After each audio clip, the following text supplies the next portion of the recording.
మోడీ వ్యూహాలు పన్నాడో లేదో తెలీదు. జైశంకర్ చెప్తే చేశారో లేదో తెలీదు. అజిత్ దోవల్ ప్లాన్‌లో భాగంగా చేస్తున్నారో లేదో తెలీదు. కానీ ఒకటి మాత్రం నిజం. భారతదేశానికి ఏదో శక్తి అండగా నిలబడుతోంది. లేకపోతే మనల్ని వెధవల్ని చేద్దామనుకున్నోళ్ళే వెధవలవుతున్నారు.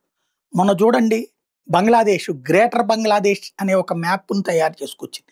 పాకిస్తాన్, బంగ్లాదేశ్ కూర్చొని భారతదేశంలో ఉన్న ఈశాన్య రాష్ట్రాలు పాకిస్తాన్‌లో బంగ్లాదేశ్‌లో పార్ట్‌గా అది పాకిస్తాన్‌తో కలిసి వెళ్ళేటటువంటి కోణంలో డ్రామాలాడతా వచ్చారు.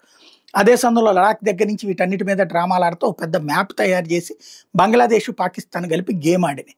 మనం ఏం మాట్లాడలేదు. సింపుల్‌గా నవ్వు వదిలేసాం. ఎందుకంటే ఆళ్ళు మ్యాపుల్లో గీసుకుంటే కావాలంటే భారత్ మొత్తాన్ని పాకిస్తాన్‌లో కలుపుకోవచ్చు. లేకపోతే బంగ్లాదేశ్‌లో కలుపుకోవచ్చు మ్యాప్‌లో.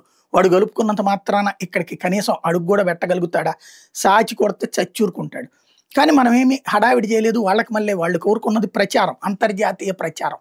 బంగ్లాదేశ్ అనేటటువంటిది ఎందుకు పనికిరాని దద్దమ్మ దేశంగా యూనస్ హయాంలో నడుస్తున్నటువంటి వేళ తను లైమ్‌లైట్‌లోకి రావడానికి ఒక ప్రయత్నం చేశాడు. వాడికి అంత సీన్ ఇవ్వలేదు మోడీ. స్పందించలేదు, పట్టించుకోలేదు. మన విదేశాంగ శాఖ లైట్ తీసుకోమంది. అయిపోయింది. ఇప్పుడు సీన్ కట్ చేస్తే తాలిబాన్లు అకస్మాత్తుగా గ్రేటర్ ఆఫ్ఘనిస్తాన్ అన్నటువంటి ఒక మ్యాప్‌ని తయారు చేశారు. అందులో ఇరాన్‌లోని కొన్ని పార్ట్‌లు, పాకిస్తాన్‌లో లాహోర్ దాకా మాదేనని ప్రకటించారు. వాళ్ళు ఒక మ్యాప్ రిలీజ్ చేశారు. లాహోర్ దాకా మాదే. ఇంతవరకు ఖైబర్ పఖ్తూన్వాలో పఠాన్లు ఉండే ప్రాంతం కాబట్టి మాదన్నారు అనుకుంటే కాదు, లాహోర్ దాకా మాదేనంటూ వాళ్ళు ప్రకటిస్తూ వాళ్ళు ఒక మ్యాప్‌ని తయారు చేసి రిలీజ్ చేశారు.